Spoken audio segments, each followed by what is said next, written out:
Assalamualaikum warahmatullahi wabarakatuh.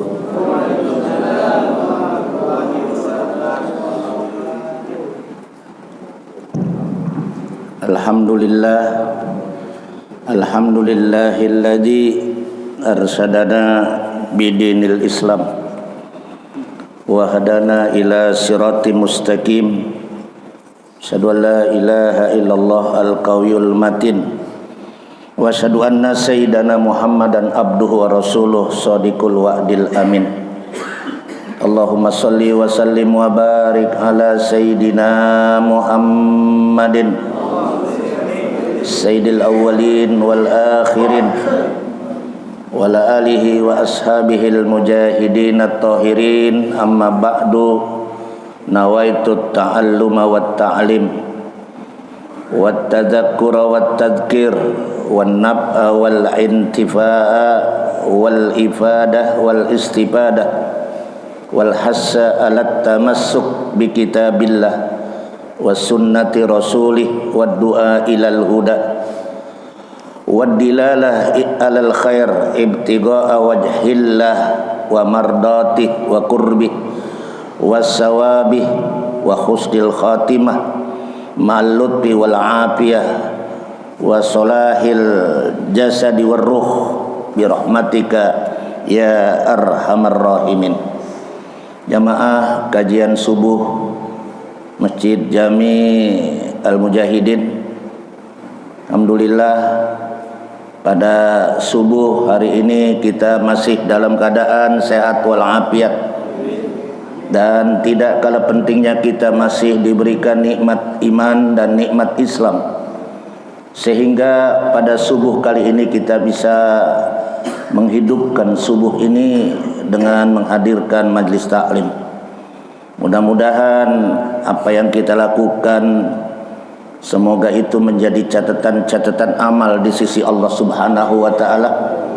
Semoga hadirnya kita hari ini dicatat oleh para malaikat-malaikat Allah.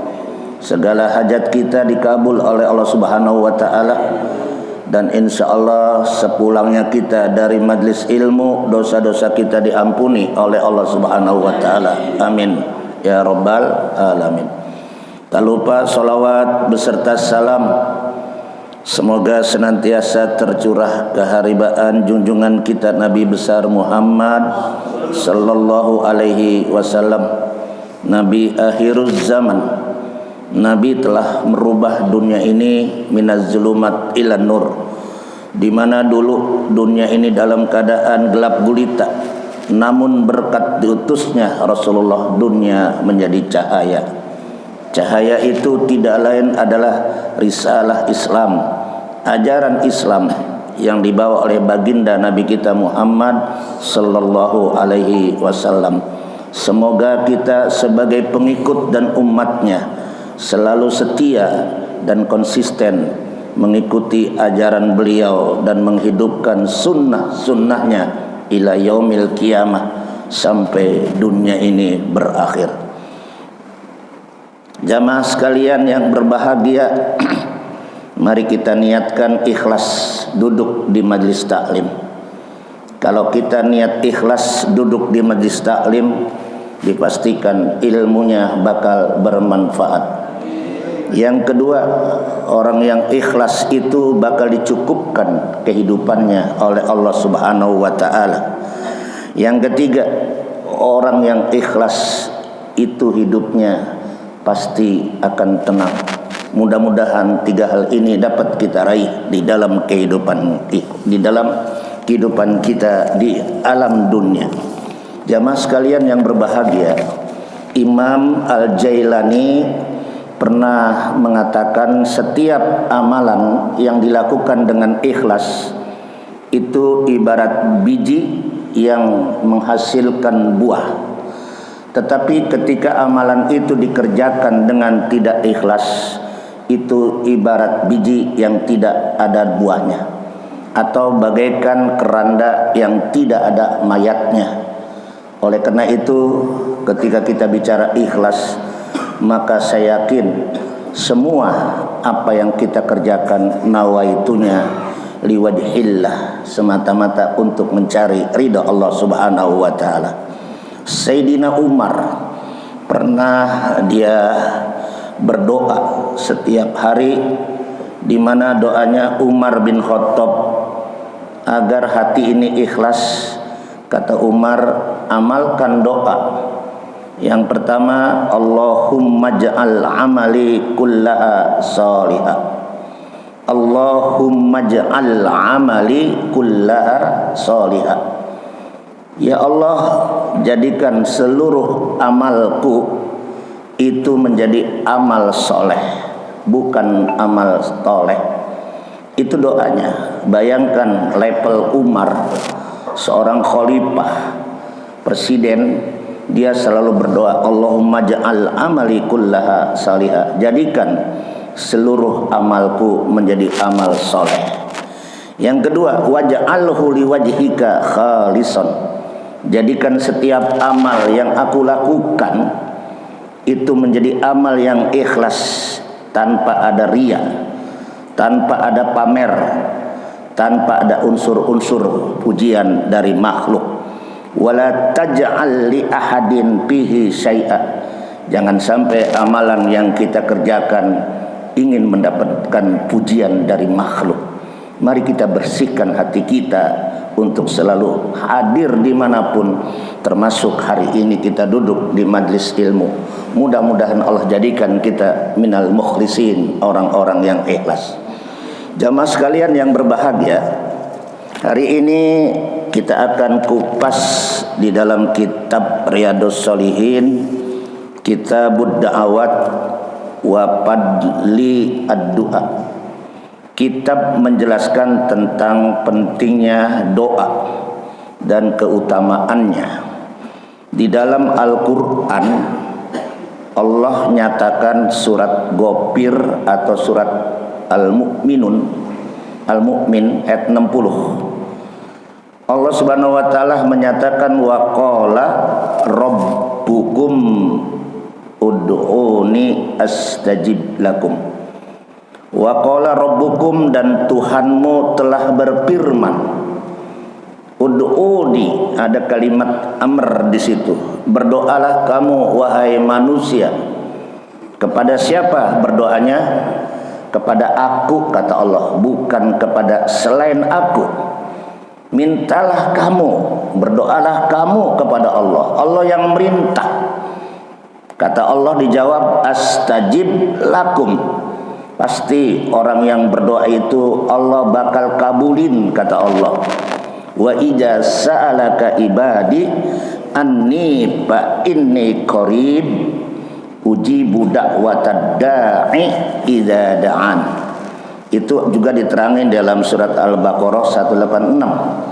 Apabila hamba-hambaku meminta, memohon, berdoa kepada Allah, ingatlah fa inni qarib. Allah itu sangat dekat, bagaikan dekatnya dengan urat nadi manusia, begitu amat dekat. Berarti orang yang doa adalah orang yang selalu mendekatkan diri kepada Allah. Kalau kita dekat sama makhluk saja, apa yang kita mohonkan pasti dikabul. Apalagi kita doa sama Allah, pencipta makhluk, yang memberikan rezeki, yang memberikan kesehatan kepada kita. Semuanya itu adalah kita diperintahkan untuk selalu banyak-banyak berdoa. Allah malu kalau ada hambanya yang berdoa tidak dikabulkan. Namun dalam hal ini ada orang yang doanya langsung dikabul, ada doanya yang ditunda. Yang dikabul di dunia mungkin ada, tetapi Allah juga akan tahu siapa yang pantas dikabul oleh Allah dan siapa yang tidak pantas. Allah itu Maha tahu. Kalau ada orang yang mungkin doanya dikabul, dia jadi orang kaya, ini si fulan nanti jangan-jangan jauh dari Allah. Contohnya Sa'labah, hidup di zaman Rasulullah, hidupnya ahli ibadah, sholatnya tidak pernah ketinggalan, berjamaah sama Nabi. Satu ketika Sa'labah pengen didoain sama Nabi, ya Rasulullah, doain aku jadi orang kaya. Kata Nabi, wahai Sa'labah, jangan. Kenapa? Karena Anda belum tentu sanggup jadi orang kaya, wahai Sa'labah. Mendingan Anda seperti keadaan sekarang ini, hidup dalam kondisi miskin, Anda akan dekat dengan Allah. Belum tentu ketika Anda nanti diberikan kekayaan, Anda dekat sama Allah. Itu prediksi Nabi, saudara. Ternyata apa yang diprediksi Nabi itu benar. Akhirnya kata Nabi, mendingan kamu hidup dalam kondisi miskin. Kamu sholatnya rajin, berjamaahnya rajin, ngajinya rajin, bermasyarakat rajin. Tuh. Tetapi Sa'labah rupanya agak sedikit ngotot. Akhirnya dia minta. Lalu kata Nabi, baiklah Sa'labah, kalau gitu aku berikan kambing yang besar. Kambing yang besar itu nanti kau urus, kemudian kau pelihara. Nanti kalau udah beranak pinak, jangan lupa ya bayar zakatnya, kata Nabi. Baik ya Rasul. Doa Nabi itu nggak ada hijab, langsung antara dirinya, langsung dikonek oleh Allah, dijabah. Singkat cerita, Sa'labah mulai meninggalkan sholat berjamaah karena sibuk ngurusin kambingnya. Sa'labah yang tadinya lihat aktif di masjid nggak nongol. Sampai berhari-hari Nabi nanya sama para sahabat, aina Sa'labah? Mana itu Sa'labah? La adri ya Rasulullah, dia sedang sibuk ngurusin kambingnya. Tuh Pak, itu contoh. Ayo, sekarang saya tanya sama ibu menjadi orang kaya apa menjadi orang miskin pengennya? Bapak, jawabnya gimana? Pasti semua orang pengen jadi orang bagus, cakep, tapi kaya ahli ibadah. Cakep nggak Pak? Kaya ahli ibadah, kaya ahli ngaji, cakep nggak? Kaya orangnya ajar sama orang, ya, silaturahmi dia jalin, tuh kaya kagak sombong. Itu yang begitu itu Allah pasti kabul. Karena orang yang sombong itu doanya mentok, saudara. Innal ladzina yastakbiruna an ibadati sayadkhuluna jahannama dakhirin. Ini lanjutan surat Ghafir tadi. Sesungguhnya orang-orang yang sombong itu adalah orang yang tidak mau bermohon, orang yang tidak mau berdoa kepada Allah. Berarti orang yang sombong, orang yang kagak mau doa sama Allah, maka orang itu kata Allah, sayadkhuluna jahannama dakhirin. Orang itu pasti akan dijebluskan, dimasukkan ke dalam neraka jahanam dalam keadaan hina dina. Na'udzubillah min. Maka orang yang sombong, orang yang hidupnya kagak pernah berdoa, saudara. Mudah-mudahan kita tidak termasuk golongan orang-orang yang sombong. Amin ya rabbal alamin. Jamaah sekalian yang berbahagia, mari kita lanjutkan. Di dalam ayat tadi Allah perintahkan kita untuk selalu berdoa, dan Allah berjanji siapa yang berdoa pasti Allah kabulkan. Namun ada beberapa doa yang doanya ditolak oleh Allah Subhanahu wa taala. Jadi apa yang menyebabkan dosa seorang hamba itu ditolak oleh Allah Subhanahu wa taala? Salah satunya adalah yaitu yang diterangkan oleh Said Al-Alawi Al-Haddad, pengarang kitab Ratibul Haddad. Di sana dikatakan salah satu doa penyebab doa itu tidak dikabul oleh Allah Subhanahu wa taala, yaitu di dalam kitab karangan Sayyid Al-Alawi diterangkan, yaitu berbunyi malla yustajabalah, siapakah doa yang tidak diijabah oleh Allah, limawani'i wa awarid, karena beberapa rintangan-rintangan yang dihadapi oleh manusia. Qad tu'radu lahu, di antara rintangan-rintangan itu, di antaranya yang menyebabkan doa itu terhijab, doa itu terhalang. Yang pertama, aklul haram. Itu yang pertama, Pak. Doa yang tidak diterima oleh Allah, yang pertama apa? Aklul haram. Apa itu aklul haram? Suka makan barang-barang yang diharamkan oleh Allah. Maaf, Allah kagak bakal terima. Walaupun mulutnya berbusa, walaupun doanya mantep, hatinya khusyuk, tapi ketika orang itu masih doyan, masih suka memakan barang-barang yang haram, fa anna yustajabalah, mana mungkin doanya akan dikabul. Jadi yang pertama apa? Aklul haram, ya, baik-baik memakan barang yang haram. Satu ketika ada seorang Syekh Al-Kabir Al-Imam dari Basrah, yaitu kita tahu bagaimana seorang Syekh Al-Kabir dari Basrah yang bernama Ibrahim bin Adham. Namanya siapa, Pak? Ibrahim bin Adham. Itu ulama Basrah terkenal, ya Pak. Siapa yang nggak kenal? Orang-orang pasar aja kenal. Seluruh masyarakat di Basrah siapa yang nggak kenal Ibrahim bin Adham? Ulama kabir, al-alim kabir. Satu ketika Ibrahim bin Adham menunaikan ibadah haji ke tanah suci Mekah. Seusai pulang haji, dia beli korma. Lalu korma itu ditimbang oleh yang punya toko korma.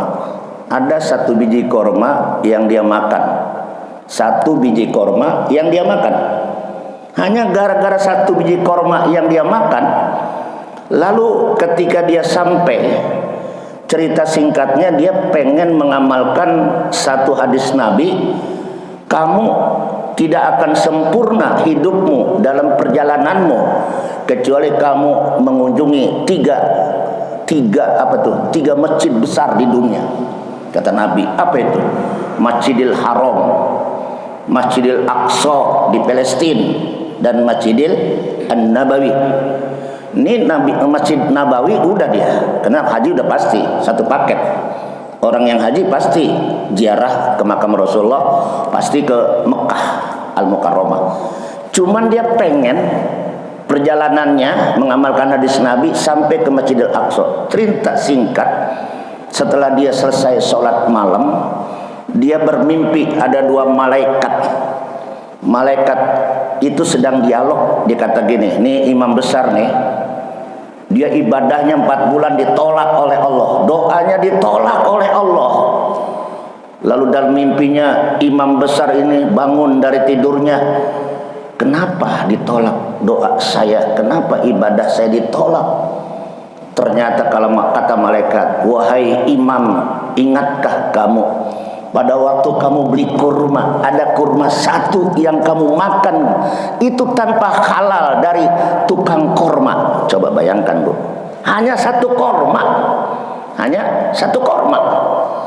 Apalagi wahilah Pak, korupsi. Ini kan korupsi merajalela nih, para pejabat titelnya haji, wa ilaha illallah. Para menteri korupsi, wa ilaha illallah.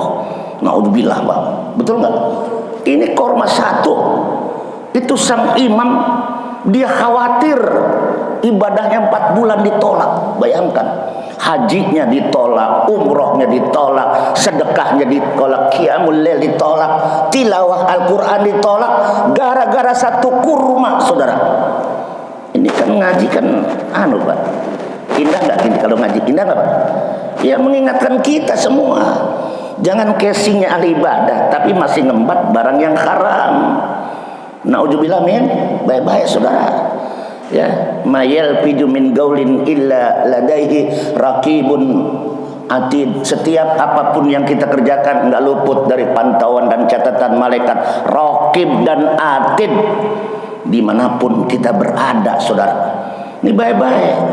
Nah, ibu-ibu misalnya suka manggil tukang sayur, di tukang, bang ini berapa cabai? Sekilo seberapa? cabai ditambahin. Nah, dosa nggak Bu? Dosa. Atau ibu beli di tukang sayur tuh ada namanya apa tuh? Yang bulat, buah apa tuh?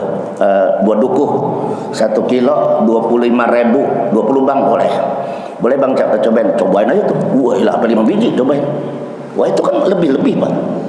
Ini bisa mentok saudara, baik-baik. Jangan dianggap sepele ini. Ini yang menyebabkan doa kita tertolak. Gara-gara aklul haram. Singkat cerita, imam besar yang bernama Ibrahim bin Adham, dia kembali lagi ke Mekah. Ngapain dia ke Mekah? Nyariin tukang korma. Begitu dia sampai tokonya, ternyata bapak-bapak yang dulunya menjual kurma, dia sudah meninggal. Kata anaknya, "Bapak emang dari mana?" "Dari Palestina, Masjidil Aqsa." "Ngapain kemari Pak? Kan udah sepi Mekah." "Iya, saya cuma satu nyari tukang korma." "Emang kenapa Pak?" "Saya bermimpi gara-gara satu korma, ibadah saya ditolak, doa saya ditolak. Saya minta dihalalkan." Sudah meninggal Pak. "Di mana kuburnya?" Dia datengin kuburannya Pak. Dia bacain Fatihah, dia minta maaf. Itu belum cukup, kata anaknya. "Bapak harus minta maaf kepada keluarga besarnya." "Ada berapa keluarganya?" "Ada 11 orang saudara." "Ada berapa?" Gara-gara apa tadi? Gara-gara korma 1. Dia minta dihalalkan 11 orang. Ini pelajaran buat kita saudara. Kalau kita punya salah sama bapaknya menghalalkan, pernah kita pakai uang, tapi harus minta halal kepada ahli warisnya. Dengar nih Pak, dengar gak? Walaupun 1 meter tanah, apalagi 1 meter, 1 jengkal aja menjadi diikat di leher, nanti dikarungin kita, naudzubillah. Ini orang sekarang kan banyak berani makan yang haram, nggak takut dosa. Ya, jangan dikira ya, dosa besar, dosa kecil, sogiratan wala kabiratan illa ahsoha, semua akan dihitung oleh Allah nanti pada hari kiamat. Naudzubillah, mentok kita tidak bakal masuk surga gara-gara makan barang yang haram. Akhirnya saudara-saudara, apa yang dilakukan? Dia datengin sampai 11 rumah, minta maaf. Emang kenapa Pak? Gara-gara makan korma 1. Nah ibu kira-kira berani gitu minta maaf? Ayo datengin minta maaf, berani nggak? Halo, berani Bu? Halo, berani nggak? Ini kadang-kadang minjem duit, kadang-kadang nggak bayar, udah 2 lebaran ada ditagih pada merengkel, kadang-kadang ngajakin berantem. Nauzubillah min dzalik. Ya, 1 penyebabnya gara-gara makan yang haram, doa kita tidak dikabul oleh Allah Subhanahu wa taala. Yang kedua, apalagi yang menyebabkan doa kita tertolak? Yang kedua, di antara doa yang tertolak adalah walibasuhu haram. Libas itu apa sih? Pakaian. Atau malbasuhu haram. Pakaian yang dia pakai ada hal-hal yang haram. Contoh, bapak ibu ke pasar beli baju 200.000, 180.000 halal, 20.000 nggak halal, entah diterima mana, subhat. Gara-gara 20.000 menyebabkan pakaian kita menjadi haram. Contoh, ini susu bening apa enggak Bu? Bersih nggak nih? Labanan khalis, susu yang murni, bisa diminum nggak Pak? Bisa. Saya minum boleh nggak Bu? Ini contoh ya, emang kebetulan perut lagi dingin Pak ya. Minum boleh nggak Pak? Oke. Jadi nggak jadi, coba ntar aja. Oke Pak, susu bersih. Oke. Satu ketika ada lalat masuk atau cecek, berani minum? Lalat yang kecil ibarat kotoran. Begitulah contoh, air putih bening masuk ada lalat atau ada air kotor, maka menjadi yang tadi suci menjadi haram. Begitulah Pak. Jadi jangan sampai kita menyepelekan perbuatan haram walaupun kecil. Ittaquz zulma fa inna zulma zulumatun yaumal qiyamah. Baik-baik, perbuatan zalim itu akan menjadi gelap kita pada hari kiamat. Nauzubillah min dzalik. Itu yang kedua. Kemudian apalagi wa mat'amuhu haram. Libas pakaian, mat'am makanan, itu satu paket. Makanannya, minumannya, sumbernya dari makan yang haram. Misalnya ada orang ahli ibadah tapi mabok juga. Ada Pak, mabok juga itu. Malam minggu dia mabok, ya Pak. Ibadah rajin, pakai sorban segala macam. Malam minggu dia duduk di kafe sama teman-temannya, saling mentogin gelas. Selamat malam minggu, pala lebejan sambil mabok. Bye-bye, minumannya haram, masuk ke dalam perut, padnaru aula, neraka nomor 1 yang akan menjadi umpannya. Kemudian apalagi yang menyebabkan doa kita ditolak? Yang pertama aklul haram, kedua pakaian dan minumannya dari sumber-sumber yang haram. Kemudian yang ketiga yaitu adalah zulmil ibad. Zulmil ibad itu artinya apa? Orang yang hidupnya suka melakukan perbuatan zolim kepada sesama manusia. Itu pun termasuk doanya ditolak oleh Allah. Jangan pernah kita melakukan perbuatan zolim walaupun sebesar zarrah, sebesar biji sawi, karena itu akan mentok doa kita. Ya, baik-baik. Ya, ada satu keterangan dari kitab Ihya Ulumuddin, ya. Di sana dikatakan, kata Imam Al-Ghazali, ada orang yang ibadahnya hampir ribuan tahun, ya, tidak pernah berhenti qiyamul lail. Lalu gara-gara gibah akhirnya ibadahnya ditolak. Gara-gara apa, Bu? Gibah. Apa gibah? Menceritakan aib orang. Walaupun itu benar, lebih baik kita diam. Diam itu emas, ya Bu. Diam itu emas. Jangan sampai kita kena gibahnya. Apalagi rating gibah itu di TV itu paling rame, ya Bu. Si Uya setelah bercerai, wah apa tuh? Waduh, banyak banget gibah Pak ya. Nah, jadi gibah itu bisa mementongkan ibadah kita, mementongkan doa kita, terhijab doa kita. Hati-hati gibah, jaga mulut kita, jaga telinga kita, jangan terlibat atau nimbrung dalam persoalan gibah.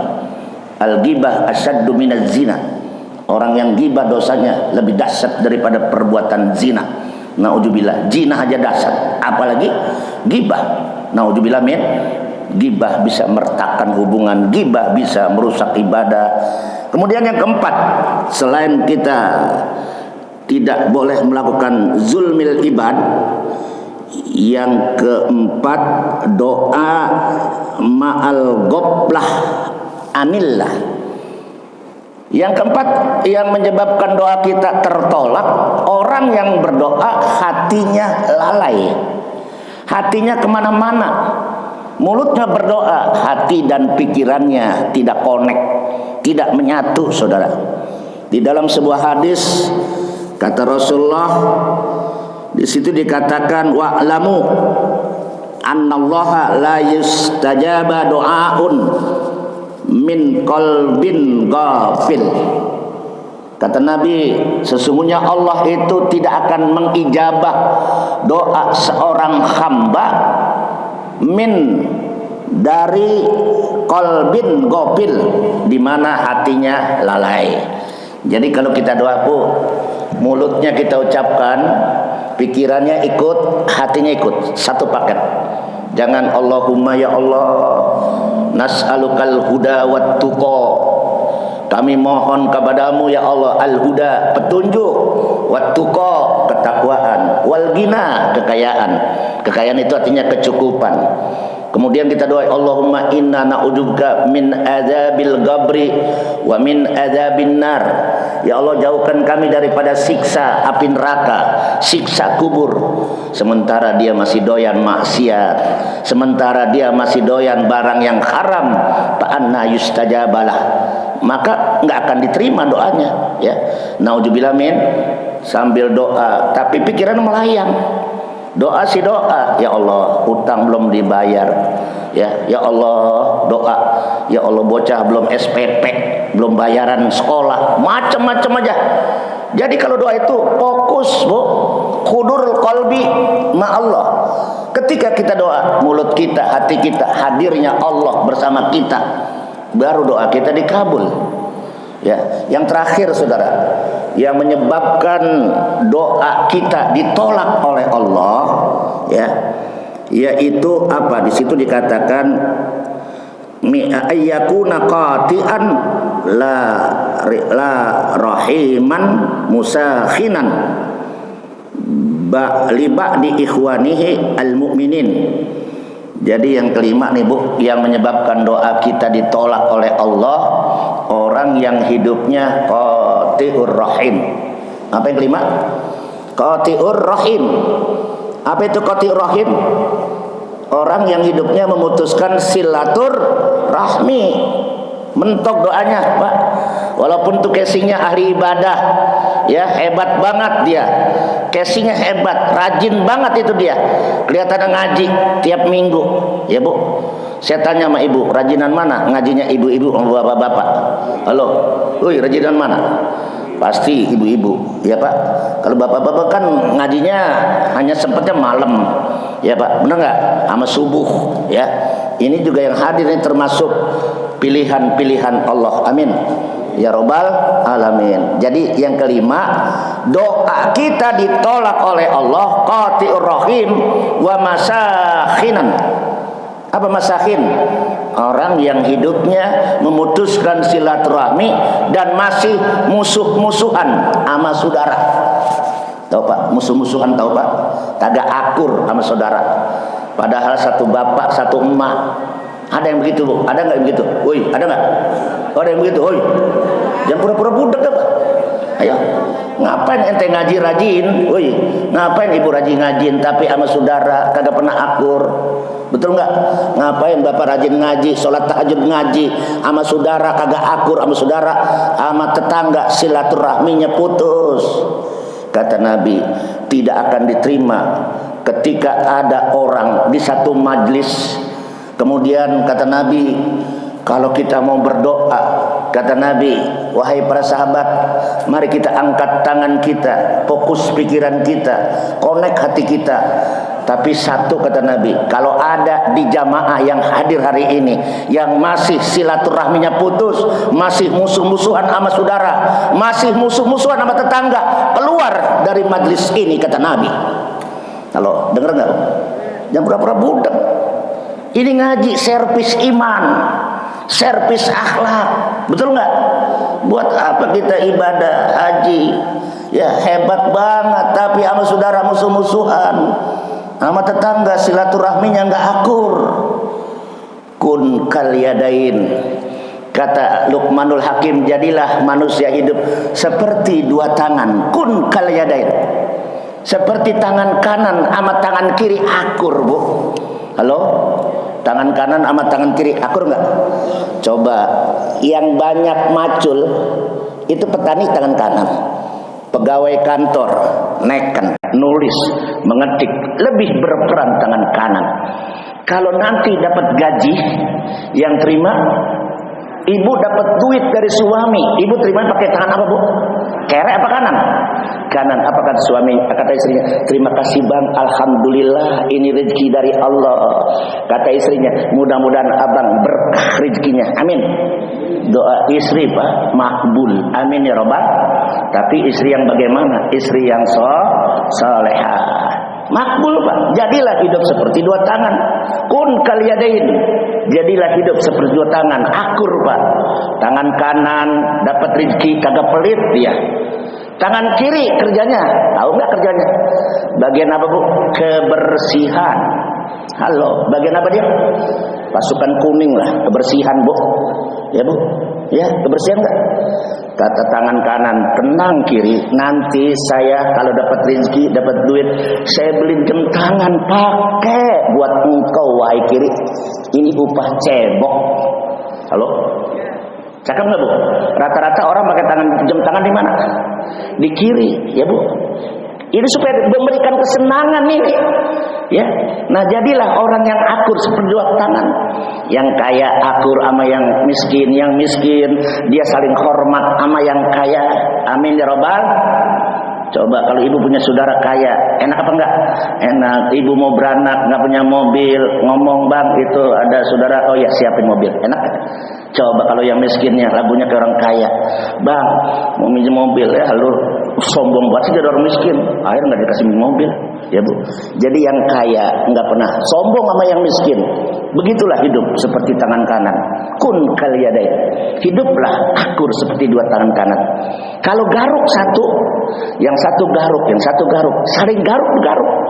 17 Agustus besok baris lah, saling kompak bu, tangan kiri kanan, ya enggak bareng. Jelek bu baris, enggak. Nah begitulah hidup seperti dua tangan kanan, indah. Amin ya robbal. Wala takun kal uzunain, kata Luqmanul Hakim, janganlah kamu hidup seperti dua kuping. Janganlah kamu hidup seperti dua kuping, dua telinga. Kuping kanan kagak pernah akur datang ke kuping kiri. Betul nggak? Kuping kiri kagak akur datang ke kuping kanan. Apa maksudnya? Saudara lu sakit, tepin aja deh mah biar mati. Ya Allah, masa disumpahin? Ya Allah bu, ya. Nah jadi kuping kanan egois, kuping kiri egois. Kapan dia keamprok, ketimpa kegeleng mobil, itu kupingnya ambruk, baru dia nyahok, baru dia tahu. Naudzubillah min. Janganlah hidup seperti dua kuping. Kuping kanan kagak mau nyabak ke kuping kiri, kuping kiri kagak mau nyabak ke kuping kanan. Itu filsafat hidup. Jadi kalau pengen doa kita dikabul, banyakin silaturahmi, jauhi permusuhan. Kalau kita banyak teman 1000 masih kurang, betul bu? Tapi kalau satu musuh bu, rasanya berat bu. Di kampung ini ya, kita ada semua orang pada kenal. Enak nggak lu kenal bu? Wah enak. Tapi satu orang dimusuhin, kita nggak bisa tidur. Contohnya ibu punya utang di warung, bisa lewat. Bapak punya utang rokok 1 bungkus, mau lewat situ. Kenapa pak?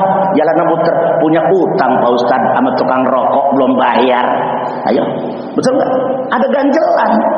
Inilah kita hidup, hadir majelis taklim, membuka hati kita, cakrawala kita, agar semua doa kita bisa dikabul oleh Allah Subhanahu wa taala. Yang pertama, jauhi dari barang atau hal-hal yang diharamkan oleh Allah Subhanahu wa taala. Yang kedua, koreksi makanan kita.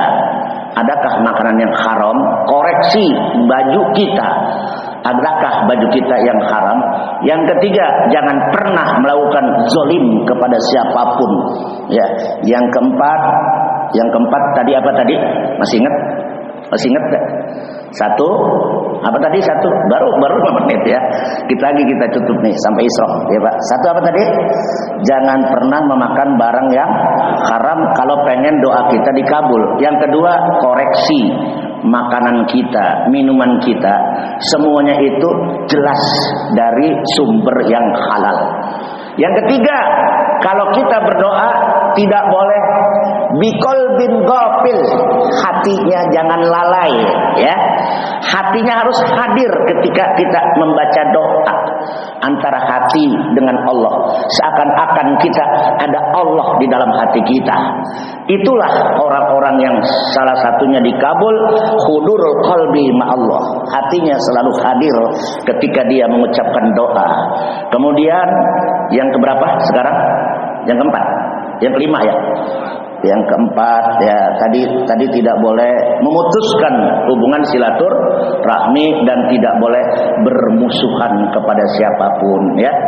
Barangkali inilah kajian subuh pada hari ini bersumber dari ayat Al-Qur'an surat Ghafir, wa qala rabbukum ud'uni astajib lakum innal ladzina yastakbiruna an ibadati sayadkhuluna jahannama dakhirin.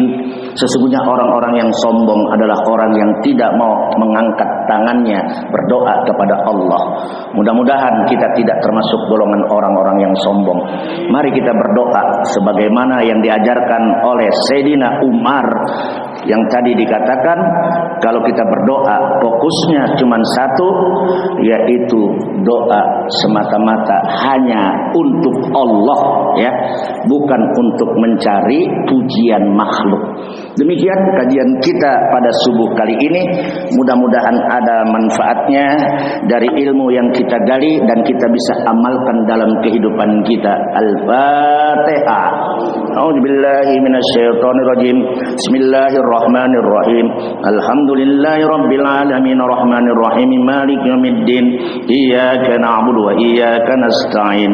Ihdinas siratal mustaqim. Siratal ladzina an'amta 'alaihim ghairil maghdubi 'alaihim waladdallin. Allahumma ja'al jama'ana hadza jam'an marhuma waja'al tafarruqana min ba'dihi tafarruqan ma'suma wala tada' fina wala ma'ana syaqiyan wala ma'ruma. Allahumma inna nas'aluka al-huda wat-tuqa wal afaf wal ghina. Allahumma inna nas'aluka ridhaka wal jannah wa na'udzubika min sakhatika wan nar. Rabbana atina fid dunya hasanah wa fil akhirati hasanah wa qina adzaban nar. Walhamdulillahi rabbil alamin. Mari kita tutup kafaratul majlis. Subhanakallahumma wa bihamdika asyhadu an la ilaha illa anta astaghfiruka wa atubu ilaik. Assalamualaikum warahmatullahi wabarakatuh. Terima kasih sudah berkunjung di channel ini. Jangan lupa untuk like, komen, dan subscribe agar tidak ketinggalan pada video-video menarik lainnya.